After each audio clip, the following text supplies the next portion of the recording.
નમસ્કાર વિદ્યાર્થી મિત્રો, શ્રી માતૃછાયા શાળા પરિવાર દ્વારા प्रस्तुत ऑनलाइन शिक्षण कार्य में आपનું हार्दिक स्वागत है। आज हम पाठ 2 न्याय मंत्री का अभ्यास करेंगे,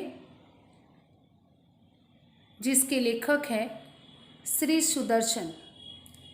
सुदर्शन जी का मूल वास्तविक नाम बद्रीनाथ शर्मा था। श्री सुदर्शन जी हिंदी के पुराने और मजे हुए कहानीकार थे। इनकी कहानियाँ रोचक होती हैं, साथ ही उनमें कोई न कोई संदेश भी छिपा रहता है। यह कहानी न्याय में निष्पक्षता का संदेश देती है। इस कहानी में सम्राट अशोक सर्वश्रेष्ठ न्याय मंत्री की खोज में था। शिशुपाल से मुलाकात होने पर उसकी योग्यता देखकर उसे न्याय मंत्री बनाया। न्याय न राजा देखता है न रंग। न्याय तंत्र पर विश्वास दिलाने के लिए यहाँ प्रयास किया है। नई पीढ़ी के लिए इस प्रेरक कहानी द्वारा न्याय तंत्र की जिम्मेदारी का भी महत्व समझाया गया है। अब हम कहानी के द्वारा यह जानेंगे कि जो सम्राट अशोक ने न्याय मंत्री का पद शिशुपाल को दिया है, उसमें अपनी योग्यता सिद्ध कर सकता है या नहीं, यह हम कहानी पढ़ने पर ही जान सकेंगे। कहानी न्याय मंत्री। संध्या का समय था। चारों ओर अंधकार फैल चुका था। ऐसे में किसी ने बाहर से घर का दरवाजा खटखटाया। कौन है? ब्राह्मण शिशुपाल ने थोड़ा सा दरवाजा खोलते हुए पूछा। एक परदेसी, बाहर से आवाज आई। क्या मुझे रात काटने के लिए स्थान मिल जाएगा? जैसे ही शिशुपाल ने पूरा दरवाजा खोला, उनके सामने एक नवयुवक खड़ा था। वह नवयुवक कौन था? सम्राट अशोक। उन्होंने मुस्कुराकर कहा, यह मेरा सौभाग्य है। अतिथि के चरणों से यह घर पवित्र हो जाएगा। अतिथि यानी मेहमान। आइए, पधारिए। यानी शिशुपाल ने सम्राट अशोक को यह कहा। अतिथि को लेकर शिशुपाल घर में गए और उनका आदर सत्कार किया। फिर दोनों उस समय की देश की अवस्था यानी हालत पर बातें करने लगे। शिशुपाल ने कहा, आजकल बड़ा अन्याय हो रहा है, परंतु परदेसी इस बात से सहमत न था। सहमत यानी सम्मत। वह बोला, दोष निकालना तो सुगम है। दोष यानी गलती, सुगम यानी सरल है, परंतु कुछ करके दिखाना कठिन है। शिशुपाल बोले, अवसर मिले तो दिखा दो। अवसर यानी मौका। यानी शिशुपाल ने सम्राट अशोक से कहा कि मुझे अगर मौका मिले तो मैं दिखा दूँ कि न्याय किसे कहते हैं। तो आप अवसर चाहते हैं, यानी आप मौका चाहते हैं? हाँ, अवसर चाहता हूँ। फिर कोई अन्याय नहीं होगा? बिल्कुल नहीं। कोई अपराधी दंड से न बचेगा। दंड यानी सजा से नहीं। परदेसी ने मुस्कुराकर कहा, यह बहुत कठिन काम है। ब्राह्मण के लिए कुछ भी कठिन नहीं, क्योंकि शिशुपाल एक ब्राह्मण था और उसे अपने पर पूरा विश्वास था कि मैं सही न्याय करूँगा। मैं न्याय का डंका बजाकर दिखा दूंगा। परदेसी धीरे से मुस्कुराए पर कुछ न बोले। फिर कुछ देर बाद वे सो गए। सुबह उठकर परदेसी ने शिशुपाल को धन्यवाद देकर उनसे विदा ली। कुछ दिनों बाद शिशुपाल के घर कुछ सिपाही आए और उन्हें दरबार में चलने के लिए कहा। शिशुपाल सहम गए यानी घबरा गए। वे समझ नहीं सके कि सम्राट ने उन्हें क्यों बुलाया है, क्योंकि शिशुपाल को पता ही नहीं था कि उनके घर पर जो अतिथि बनकर आए थे वह सम्राट अशोक थे। कहीं उस परदेसी ने तो सम्राट से झूठी सच्ची शिकायत नहीं कर दी। दरबार में पहुंचकर शिशुपाल का कलेजा धड़कने लगा जब उन्होंने देखा कि परदेसी ही सम्राट अशोक है। सम्राट बोले, ब्राह्मण देवता, मैं आपको न्याय का अवसर देना चाहता हूं, आप तैयार हैं? पहले तो शिशुपाल घबराए, फिर बोले, यदि सम्राट की यही इच्छा है तो मैं तैयार हूं। बहुत ठीक, कल से आप न्याय मंत्री हुए, सम्राट ने कहा और अपने हाथ से अंगूठी उतार कर शिशुपाल को पहना दी।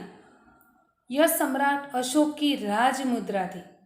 राजमुद्रा यानी शासन की निशानी। अब शिशुपाल न्याय मंत्री थे। उन्होंने राज्य की समुचित यानी अच्छी तरह व्यवस्था करना आरंभ कर दिया। उनके सुप्रबंध का अर्थ है अच्छी व्यवस्था। उनके अच्छी व्यवस्था से राज्य में पूरी तरह शांति रहने लगी। किसी को किसी प्रकार का भय नहीं था। लोग दरवाजे तक खुले छोड़ जाते थे। चारों तरफ न्याय मंत्री के सुप्रबंध और न्याय की धूम मच गई। लगभग 1 महीने बाद किसी ने रात में एक पहरेदार की हत्या कर दी। सुबह होते ही यह बात चारों तरफ फैल गई। लोग बड़े हैरान थे। शिशुपाल की तो नींद ही उड़ गई। उन्होंने खाना पीना छोड़कर अपराधी का पता लगाने में रात दिन एक कर दिया। रात दिन एक करना यानी मुहावरा यानी कड़ी मेहनत करना। बहुत प्रयत्न के बाद जब अपराधी का पता चला तो शिशुपाल के आश्चर्य का ठिकाना न रहा। स्वयं सम्राट ने उस पहरेदार की हत्या की थी। सम्राट को अपराधी घोषित करना बहुत ही कठिन काम था। शिशुपाल करे भी तो क्या करे। एक और वे न्याय मंत्री थे और दूसरी ओर सम्राट के सेवक। परंतु न्याय की दृष्टि में सम्राट और साधारण व्यक्ति में कोई अंतर नहीं होता। अगले दिन शिशुपाल दरबार में पहुंचे। सम्राट अशोक सिंहासन पर बैठे हुए थे। आते ही उन्होंने शिशुपाल से पूछा, अपराधी का पता चला?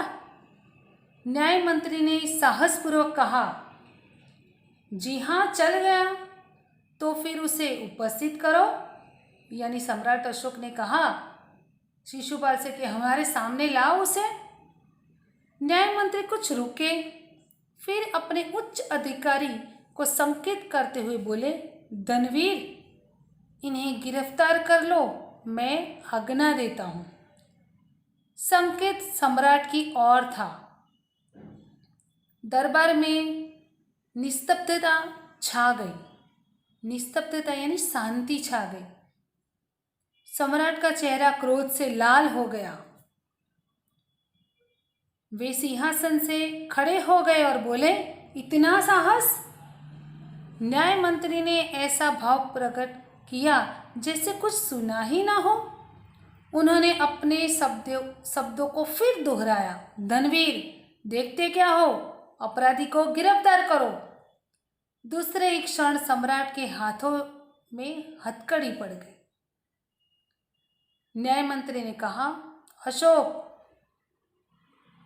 तुम पर पहरेदार की हत्या का आरोप लगाया जाता है। तुम इसका क्या उत्तर देते हो? सम्राट होठ काट कर रह गए। होठ काट कर रहना मुहावरा है, यानी आश्चर्य में पड़ना। सम्राट अशोक आश्चर्य में पड़ गए। न्याय मंत्री ने फिर पूछा, तो तुम अपराध स्वीकार करते हो? हाँ, मैंने उसे मारा अवश्य है, पर उद्दंड था। उद्दंड यानी अविवेकी था, सम्राट का उत्तर था। वह उद्दंड था यानी वह अविवेकी था या नहीं। तुमने एक राज कर्मचारी की हत्या की है, तुम अपराधी हो, तुम्हें मृत्युदंड दिया जाता है। न्याय मंत्री ने निर्णय दिया। सभा में सन्नाटा छा गया। न्याय मंत्री का निर्णय सुन सम्राट ने सिर झुका लिया। वे तो स्वयं शिशुपाल की परीक्षा में सफल हो गए थे। सम्राट का हृदय ऐसे व्यक्ति को पाकर गदगद हो रहा था। गदगद होना मुहावरा है, उसका अर्थ है भाव विभोर होना। यानी सम्राट अशोक ऐसे न्याय मंत्री को पाकर भाव विभोर हो गए थे। तभी न्याय मंत्री का संकेत पाकर एक कर्मचारी सम्राट अशोक की सोने की मूर्ति लेकर उपस्थित हो गया। न्याय मंत्री ने खड़े होकर कहा, सज्जनों, यह सच है कि मैं न्याय मंत्री हूँ और यह भी सच है कि अपराधी को दंड मिलना चाहिए, परंतु अपराधी और कोई नहीं, स्वयं सम्राट है। शास्त्रों में राजा को ईश्वर का रूप माना गया है, इसलिए उसे ईश्वर ही दंड दे सकता है। अतः एवं मैं आज्ञा देता हूँ कि सम्राट को चेतावनी देकर छोड़ दिया जाए और उनके स्थान पर इस सोने की मूर्ति को फांसी पर लटका दिया जाए, जिससे लोगों को शिक्षा मिले। न्याय मंत्री का न्याय सुनकर लोग जय जयकार कर उठे। जब सब लोग चले गए तो शिशुपाल ने राजमुद्रा सम्राट अशोक के सामने रख दी और बोले, महाराज, यह राजमुद्रा वापस ले ले, मुझसे यह बोझ नहीं उठाया जाएगा। अशोक ने सम्मान भरी दृष्टि से उनकी ओर देखते हुए गदगद कंठ से कहा, यानी भाव विभोर होकर कहा, आपने मेरी आंखें खोल दी हैं, आपका साहस प्रशंसनीय है। यह बोझ आपके अतिरिक्त और कोई नहीं उठा सकता। न्याय मंत्री निरुत्तर हो गए। यहाँ पर यह कहानी पूर्ण होती है। आभार।